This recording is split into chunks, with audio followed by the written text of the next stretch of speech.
जैसा कि आप लोग देख लिए होंगे थंबनेल में कि हम लोग पढ़ने वाले हैं इम्पोर्टेंट आर्टिकल। क्या पढ़ने वाले हैं? Important article. तो उससे पहले थोड़ा सा जान लेते हैं कि ये किसका पार्ट है। तो ये हमारे संविधान का पार्ट है। हमारे संविधान, जैसा कि हम लोग को सबको पता है कि हमारा संविधान 26 नवंबर 1949 को बनकर रेडी हो गया था, बट लागू हुआ था 26 जनवरी 1950 को।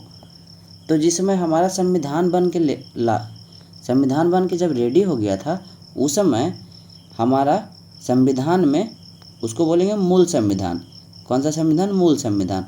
तो मूल संविधान में अनुच्छेदों की संख्या, मतलब आर्टिकल या इसको हिंदी में बोल सकते हैं अनुच्छेद। तो अनुच्छेदों की संख्या कितना था? 395 था।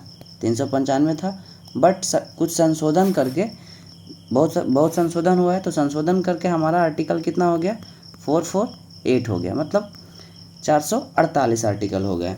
उसी तरह से हमारे संविधान का ही मुख्य हिस्सा भाग, जिसको बोलते हैं इंग्लिश में पार्ट। तो पार्ट था पहले कितना? 22, बस मूल संविधान में, लेकिन बट वही हो गया 25 हो गया। उसी तरह से अनुसूची था। क्या था? अनुसूची।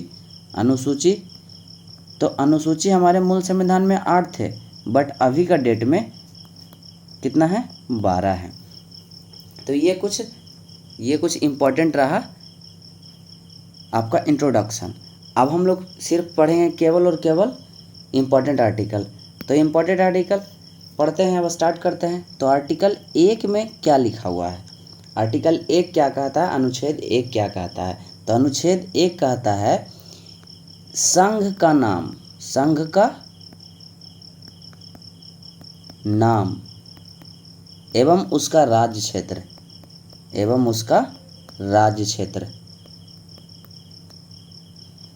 इसका मतलब क्या हुआ?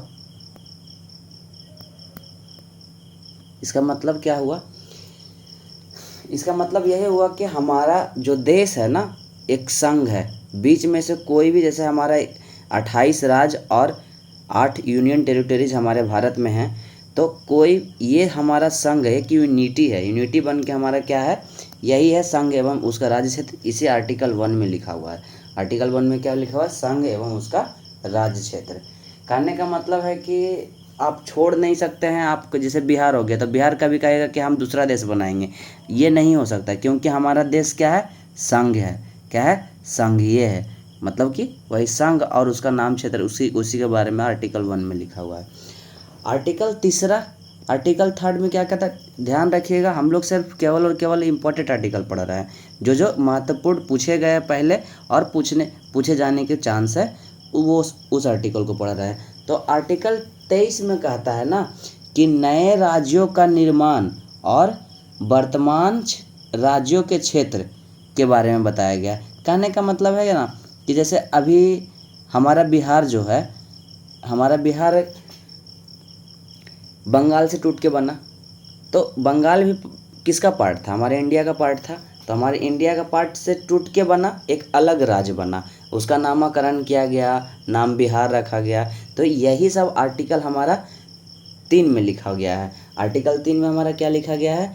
नए राज्यों का निर्माण, मतलब नए राज्य का निर्माण कर सकते हैं। नए राज्यों का निर्माण, समझ गए कि मतलब हम नाम चेंज करते या नामकरण इसको बोल सकते हैं। इसी में नामकरण भी हो जाएगा। नामकरण कर सकते हैं। जैसे बिहार से झारखंड टूटा, तो उसका नाम झारखंड रखा गया, नया राज्य बना दिया गया। ये हमारे आर्टिकल 3 में लिखा हुआ है। आर्टिकल 5 से 11 तक, अनुच्छेद 5 से 11 तक भाग दूसरा आता है। आर्टिकल 1 से लेकर 4 तक ये भाग पहला का हिस्सा है, जो इसका नाम है संघ एवं उसका राज्य क्षेत्र। और भाग 5 से लेकर 11 तक भाग 2 आता है, जो नागरिकता का प्रावधान देता है। किसका? नागरिकता। तो नागरिकता ये नागरिकता का 5 से लेके 11 तक नागरिकता का प्रावधान है। ये हमारा यूके या इंग्लैंड बोल सकते हैं या फिर ब्रिटेन बोल सकते हैं, इस संविधान से मतलब इस देश से लिया गया है। जैसा कि थोड़ा सा हम बता देते हैं कि हमारे संविधान में 10 देशों के संविधान से कुछ न कुछ एब्जॉर्ब करके लेकर हमारा संविधान को तैयार किया गया है। तो उसी में से नागरिकता का प्रावधान जो है वो यूके के संविधान से लिया गया है, मतलब ब्रिटेन भी यूके वही बोली, यूनाइटेड किंगडम या फिर इंग्लैंड बोली, यही नागरिकता का प्रावधान 5 से लेकर 11 तक है। इसमें ज़्यादा डीप पढ़ने की ज़रूरत नहीं है। फिर आर्टिकल 12 से लेकर 35 तक है, ये भाग तीसरा है, ये मोस्ट इम्पॉर्टेंट है, ये हम लोग के लिए मोस्ट इम्पॉर्टेंट भाग थर्ड है। इसको बोलते हैं फंडामेंटल राइट। कौन सा? Fundamental right.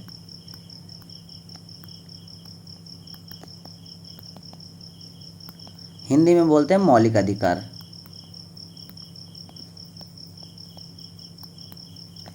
तो मौलिक अधिकार कहाँ से लिया गया है? तो मौलिक अधिकार जो लिया गया है अमेरिका के संविधान से लिया गया है। कहाँ के संविधान से? अमेरिका के संविधान से मौलिक अधिकार को लिया गया है।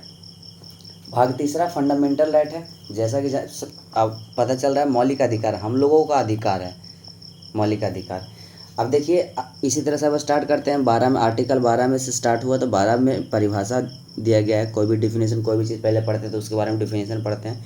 तो मौलिक अधिकार के बारे में डिफिनेशन दिया गया है कि आर्टिकल 12 में दिया गया है। आर्टिकल 13 में जो दिया गया है, तो आर्टिकल 13 में क्या दिया हुआ है, कुछ अनुच्छेद 13 में। तो आर्टिकल 13 के बारे में हम आपको समझाते हैं।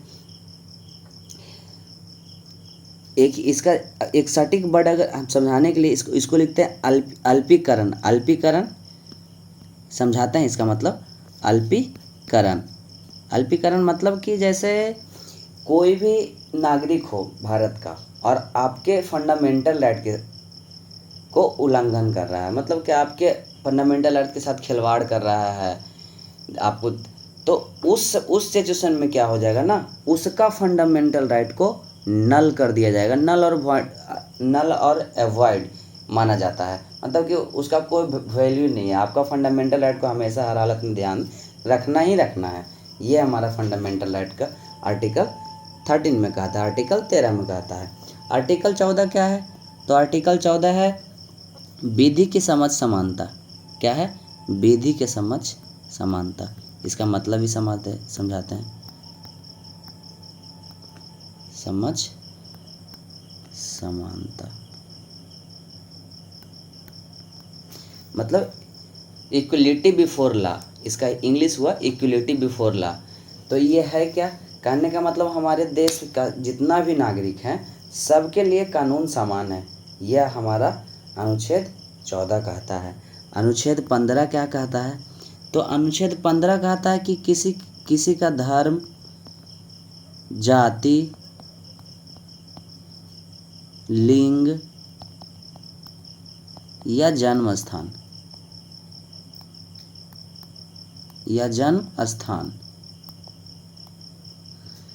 को लेकर आप भेदभाव नहीं कर सकते हैं।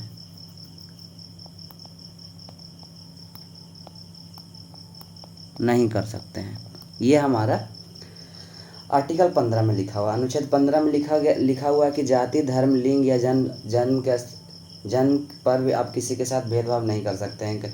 इसका कहने का मतलब है कि जाति हो गया, कोई धर्म हो गया, कहते तुम ये है वो है, तो इस तरह से हम भेदभाव नहीं कर सकते। ये हमारा आर्टिकल 15 में लिखा गया है। आर्टिकल 16 में क्या लिखा गया है? तो आर्टिकल 16 में इक्वल अपॉर्चुनिटी। क्या है? Equal opportunity.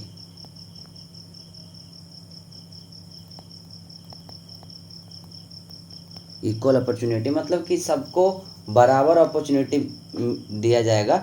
जब गवर्नमेंट एम्प्लॉय कोई भी वैकेंसी निकलेगा तो छुपा छुपे मतलब कि चोरी छुपे कोई भी चीज़ को बहाली नहीं करवाया जाएगा।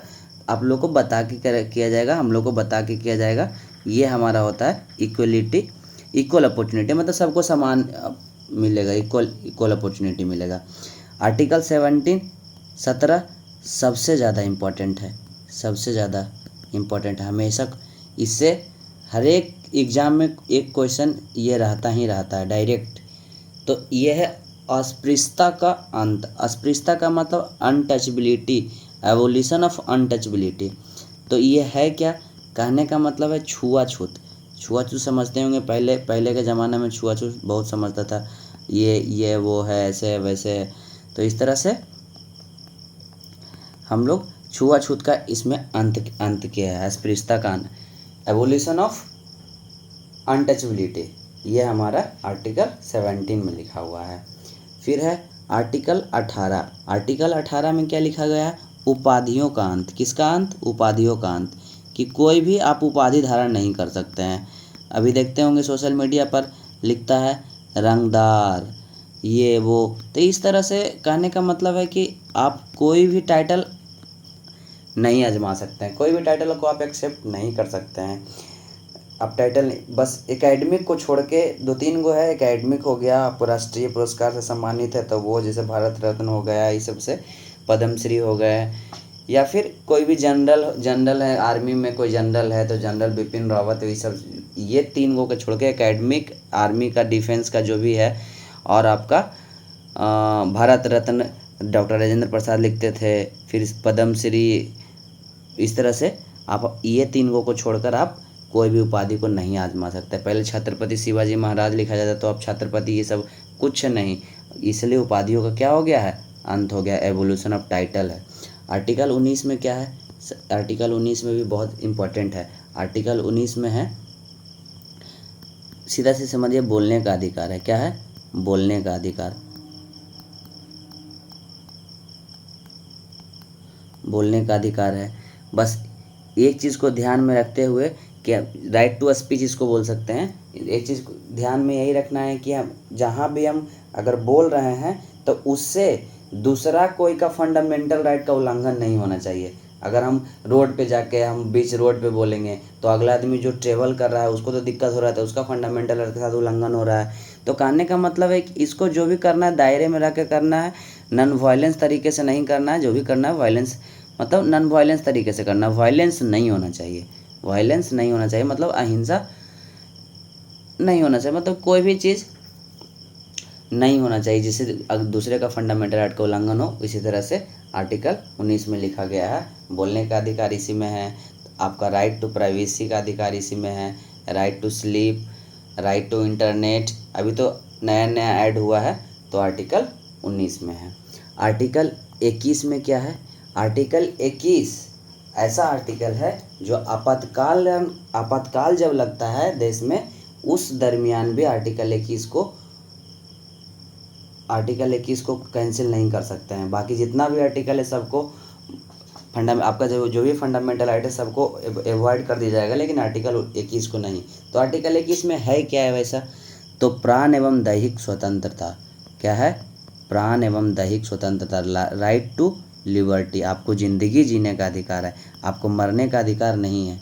क्या है, प्राण एवं दैहिक स्वतंत्रता।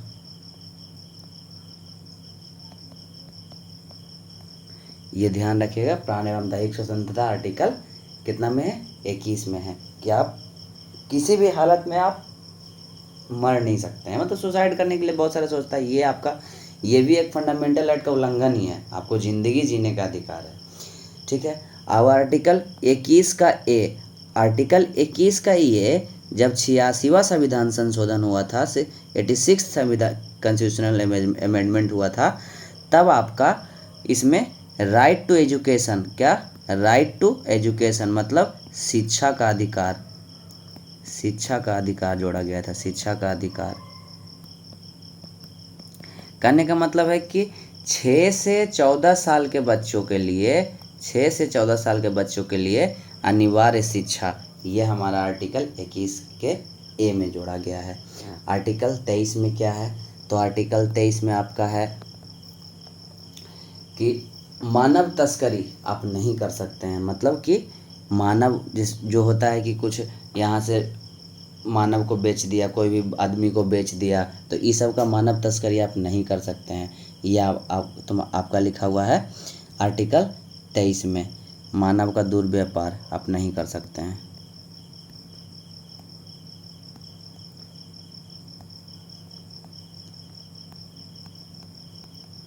व्यापार नहीं कर सकते हैं।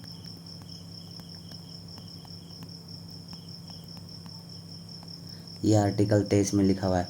आर्टिकल 24 में क्या लिखा हुआ है कि 14 वर्ष से कम बच्चों को कारखानों में काम नहीं करवाना है। कहने का मतलब है कि 14 से कम बच्चों के उम्र से आप खतरनाक काम नहीं करवा सकते हैं, जिससे जैसे खतरनाक बारूद का फैक्ट्री हो गया, इस तरह से मतलब कि 14 से कम उम्र वाले बच्चों के लिए खतरनाक काम नहीं कर सकते हैं, कारखानों में काम नहीं कर सकते। ये आर्टिकल 24 में लिखा हुआ है। Most important article 32। आर्टिकल 32 क्या है? तो आर्टिकल 32 है संवैधानिक उपचार। कहने का मतलब है कि जैसे हम फंडामेंटल राइट तो इतना पढ़ लिए, तो भाई इसका संरक्षण कौन करेगा? तो आर्टिकल 32 कहता है ना कि आपका फंडामेंटल राइट का जो संरक्षण है वो सुप्रीम कोर्ट करेगा। कौन करेगा? सुप्रीम कोर्ट करेगा। किसके तहत? तो एक रीट जारी करता है। तो आर्टिकल 32 के तहत रीट जारी करता है कौन? सुप्रीम कोर्ट रीट जारी करता है आर्टिकल 32 के तहत। ये हमारा आर्टिकल 32 में लिखा हुआ है। दूसरा, संवैधानिक उपचार। क्या लिखा हुआ है? संवैधानिक उपचारों का अधिकार। इसमें लिखा हुआ है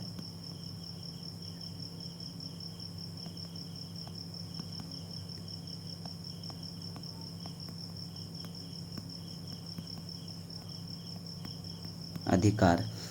आर्टिकल 20 में आर्टिकल 32 में आर्टिकल 32 के बाद हम सोच रहे होंगे कि आर्टिकल 226 क्यों लिखे हैं? तो आर्टिकल 226 इसलिए लिखे हैं कि आर्टिकल रीट मतलब कि आर्टिकल 226 में रीट तो इसमें भी होता है, लेकिन इसमें हाई कोर्ट जारी करता है। कौन जारी करता है? हाई कोर्ट जारी करता है।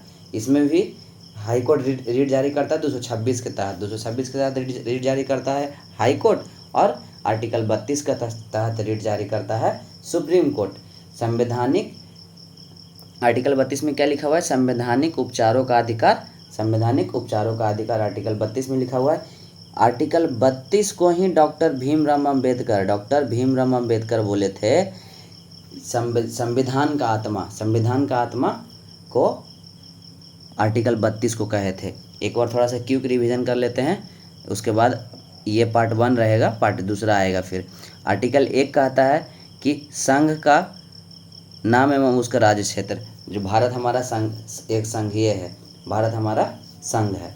आर्टिकल 3 कहता है कि नए राज्यों का निर्माण कर सकते हैं, उसका नामकरण कर सकते हैं।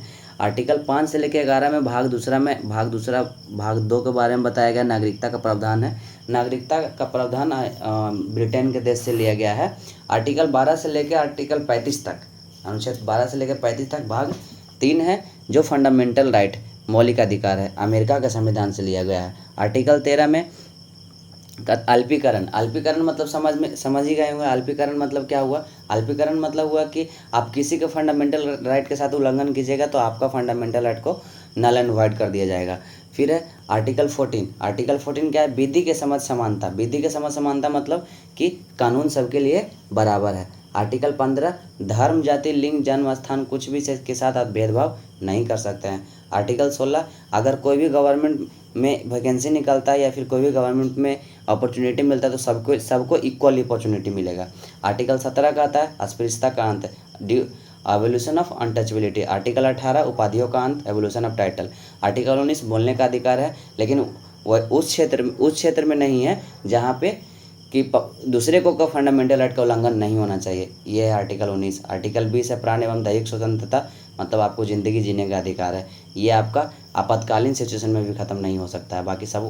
बाकी जितना भी आर्टिकल है हमारे 395 आर्टिकल में सारा आर्टिकल ख़त्म हो जाता है, लेकिन आर्टिकल 21 ख़त्म नहीं होता है। फिर है आर्टिकल 21 ए 86वां संविधान संशोधन के तहत जोड़ा गया था।